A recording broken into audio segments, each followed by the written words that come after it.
Mikado is a show about the ridiculousness of British customs. Sure. Something that went over the heads of many of the initial audience, which was also part of the joke. Fair. Okay, yeah, no, that sounds like a... So you could say it was the... What should we call it again? The Starship Troopers of its time. Oh, yeah, okay. So that's a bold one to fade in on. The Mikado by Gilbert and Sullivan was the Starship Troopers of its time. You're not going to get the precursor conversation of that. Just figure out how we got there. Hello, everyone. Welcome to The Joy of Trek. I'm Cocky. I'm Kay. And three little maids from school are we. Purchase a schoolgirl, well, maybe. I'm doing my part, Kay. I don't know the... I was kind of hoping that you'd fill in with like a Starship Troopers quote. Oh. Like, the only good bug is the dead bug. You got the job. You're doing it until you die or I find someone better. See, and there you go. Braid the Raven hair. Hello, everyone. We're reading another story today, which the chief has picked out for us. Yes, indeed. We have, let's see, it's called Calling on a Friend by Trilled. Trilled? Yeah. Trilled. Oh, that's a fun. Ooh. The summary is, faced with their imaginations coming to life, Kira discovers that her imagination isn't as broken as she thought. Yes, it features Dajia Dex and Kira Neris. Nerys is how her name right, is yes. pronounced. No, you're... Sorry, it's an early Sunday morning. It usually is. Neris is a common British name. No, that might be why I got confused. Yeah, exactly. It is after episodes. It takes place around or after. That doesn't actually mention season 1, episode 16. If wishes were horses, which we've done on the show and may even recently have done the previous week, depending on how the temporal vortex sort of sloshes our content around. Published in 2023. Fairly recent vintage. Yes. So, as always, we source our material from Archive of Our Own. Yes. And I was reading Charles Stross's latest published book, the Regicide Report. Ooh. And there's one point there's a mention of one of the semi-bad guys, like sitting there working on her own little fanfics on AOO. AO3? Like, and I was just like, I wonder how many people get that that particular reference. I hope a lot of them do. See, AO3 is not just for perverts. Wink. No. Wink, Not wink. just, yeah. All right, so... All right, let's get this show on the road, or I should say through the wormhole. Oh, okay, do you have a sound effect for that? Oh, we don't... Oh. I still haven't programmed the button so we can do that. Okay, I'll do... Wait, I can do it. Cloink. I mean, I basically did it. And you say you hear the cloink, but I mean, it's very subtle there, you know. It's yes. It there is a clonk, but it goes right into the warp. Try right, it again. Yeah. Oh no, it's fine. Yeah. Oh, it's more at the start. Yeah, it's a little thug, but that's about it. Yeah.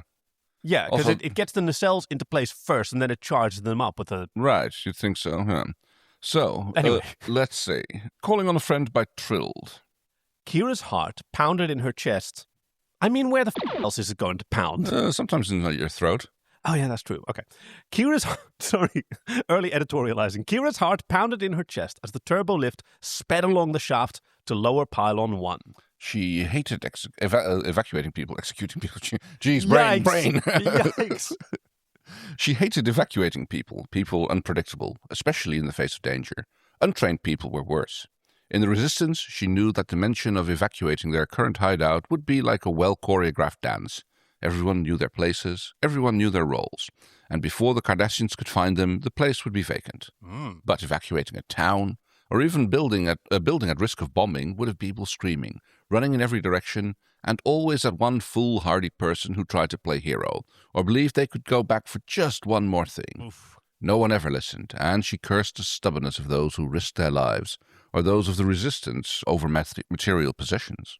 Yeah, very relatable to a lot of people, I'm sure.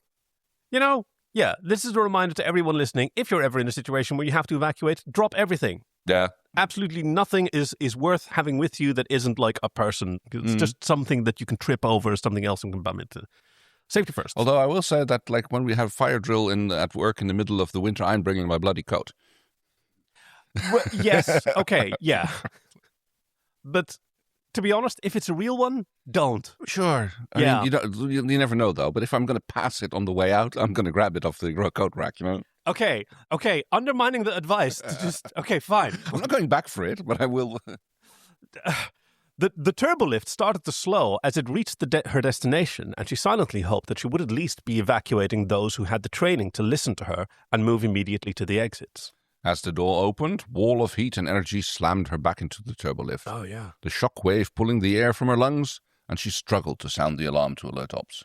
Kira to ops, she rasped out, slapping her comm badge as she tried to right herself. Lower pylon 1 is gone. I need emergency. She looked up through the flames to see a figure on fire, screaming in pain and running to her for help. She drew back from them, instinctively crouching down to protect herself as she braced for the body to engulf her in flames. It never came. Cisco to Kira. Kira, can you read me? Cisco's voice seemed anxious over the comm system, concerned over her safety.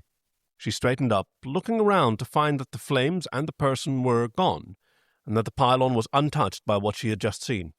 Disregard, Commander. False alarm. Kira out. Cautiously, she stepped out into the corridor. No flames, no charred bulkheads, not even the lingering smell of fire. The only thing that remained was the dull ache in her back from being thrown against the turbolift wall.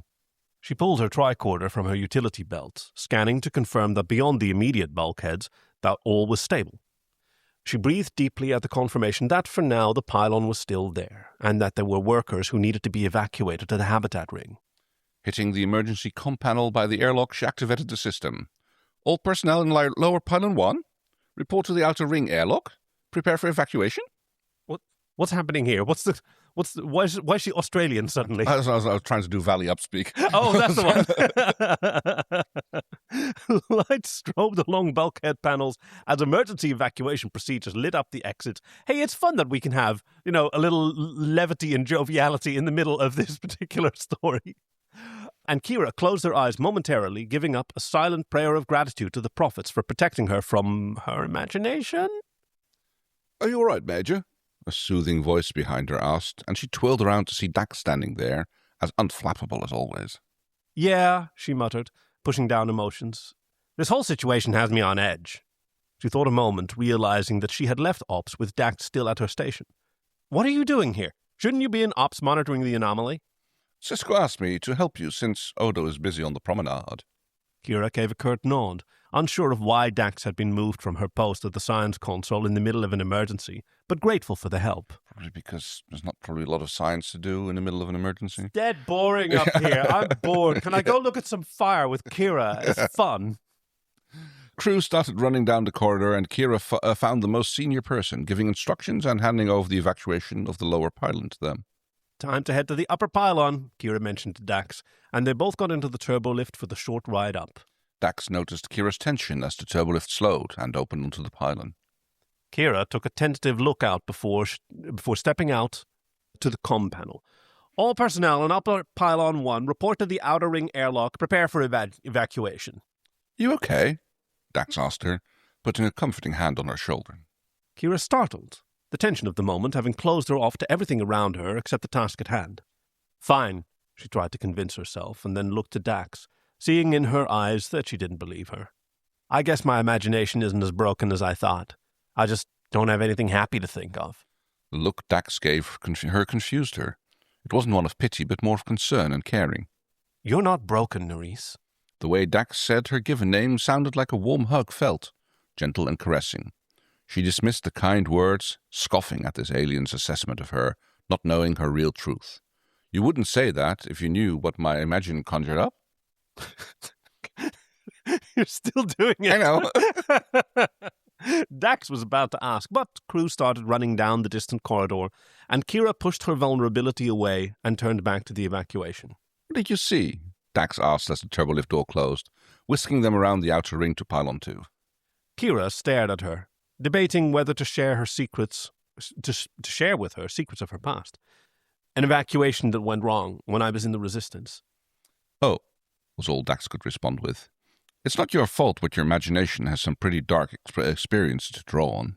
Kira shrugged. I guess so. The turbolift door opened, and Kira slowly walked over to the comm panel to begin evacuation of the lower pylon. I saw a man on fire, running towards me for help. She leant against the bulkhead, waiting for the crew. And I remember how helpless that situation made me feel, because he didn't heed our warnings like the Cardassians were about to wipe out the whole village. I wanted to save him. She closed her eyes, and the scene played out in front of her again like it had so many times. And all I could do was hide myself from him and protect myself. I'm so sorry if the author is listening. I'm so sorry. I can't stop him. Normally, I'm the one. I get to be the irascible nephew. So, this is what it feels like. Suddenly, Dax's arms. It's such an emotional story, too. Suddenly, Dax's arms enveloped her, drawing her in and letting her rest her head against her chest. I'm sure you did all you could. That's not going to happen here. We'll get them all out in time. Kira felt her body give in to the hold and Dax's calmness as she reassured her. But my mind always goes back to these thoughts, to the death and the nightmares. Kira looked up at her, trying to blink back tears she felt forming. And, you wouldn't understand. She pulled back as she heard footsteps in the distance, trying to clear her head. I'll do this one. You wait for me on the turbo lift, Dax kindly told her, and Kira gave a curt nod and sunk back, waiting for Dax. Hey, this is fantasy, Dax, isn't it? What do you mean, fantasy, Dax? If wishes were horses, like their imaginations were all coming to life. Dax didn't come down from Ops. Oh, good point. Yes. She's imagining someone to comfort her, someone she trusts. That's very good, yes. Yeah. Now, what wouldn't I understand? Dax asked as she stepped onto the turbo lift and casually putting her arm back around her in comfort, as though it had always belonged there. This is awesome. No, I mean, no, I agree. Like having the ability, like in a moment of crisis, to also be able to imagine something that would comfort you, and that's really great. You didn't live through the occupation. You don't understand what I have lived through. Kira tried to push away, afraid to open up. Well, of course, I won't know if you don't tell me. Although right now, what is important is knowing that you were strong enough to survive the occupation, and that you're strong enough to survive this. Oh, hell yeah. Kira sighed, knowing Dax was right. I just don't have the time to deal with my past right now. We have a station to try and evacuate before we all die in this rift. Dax leant in and whispered conspiratorially, After this is over, I'll meet you in Quark's for drinks and a talk, because we're not going to die, and you need to make some time for yourself. Aw. Kira nodded, smiling through the stress of everything. I can do that. The turbo lift slowed and started opening.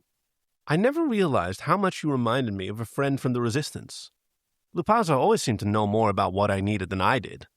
Kira felt suddenly stronger and able to push through to complete the evacuation, pressing the comm unit and calling for the evacuation of Upper Pylon 2. She was always giving me advice to be able to make it through another day. She turned to talk to Dax, now grateful for her company, but found that the corridor was empty. You called it. Very good. Dax, she called, peering inside the turbo lift before slowly starting to piece together what had just happened. She groaned silently, realizing that the same thing she had judged Bashir for had just happened to her. Oh, yes! And also Dax. I guess everyone, yeah. Could do worse.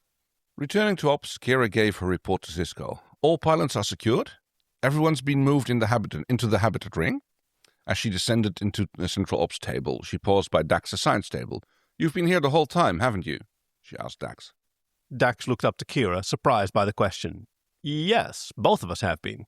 She looked over to Bashir's imagination, Dax. Oh, yes, clinging to him like a frightened animal. Why do you ask? Has your imagination been up to something too? She gave a knowing wink. No, nothing like that, she lied. Dax's answer confirming what she had suspected. Just good to know that you've been monitoring this thing the whole time. Any changes? Unfortunately, that option is actually appropriate.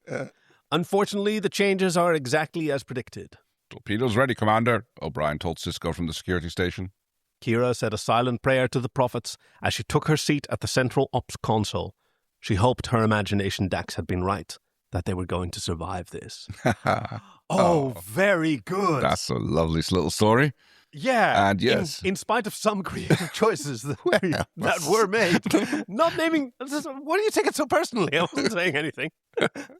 None on the shoulders of Trilled, though. Yeah, this is fantastic. I like it. I like that this sort of fills in. I remember one of the reviewers mentioning that the girls don't really get meaningful fantasies other than like Kira gets to see stuff on fire. Yeah, I mean that's basically it. Yeah. That one very brief scene with, And that's it. And the boys, they all get, like, cool, hot stuff and, like, baseball legends and... Right, yeah. Although the baseball legend is a bit of a weird... I mean, that's technically Jake's fantasy. Yeah. Which then Cisco kind of bogarts. Co-opt. Yeah. Well, thank you to Trilled for this wonderful story. Thank you to the Chief for selecting it. Or if it happens to be that this was recommended by one of our beloved listeners, then thank you to you. Should you wish to recommend a story to us to read, now there are some requirements, but they're very easy to find. On joyoftrek.com/links, one of the links there will take you to a form where you can recommend a story. And if you've written a Star Trek fanfic story that you think we might enjoy reading, by all means. I'm leaving Starfleet. Oh, sorry. Energize. I accidentally hit that button. Sorry. You energized prematurely. Listen, it happens to most men. It really isn't anything that you need to worry about. Tends to go away with age, though, so you'd think that. Yeah, right? Anyway, thank you for joining us, and we hope to see you next week again for a regular episode, and the week after that with another story, leaving us with only one thing to do. I'm leaving Energize. Starfleet. Oh, she's premature again. Energize! Is that a fantasy of yours? We hope you've enjoyed this week's episode with friends Kay and Kaki, production and editing by our chief engineer Greg, and music by Fox Amore. Join us next week for Where No One Has Gone Before, TNG 106.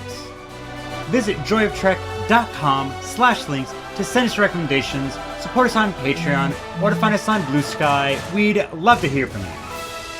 Thank you for listening to The Joy of Trek, and we'll see you out there.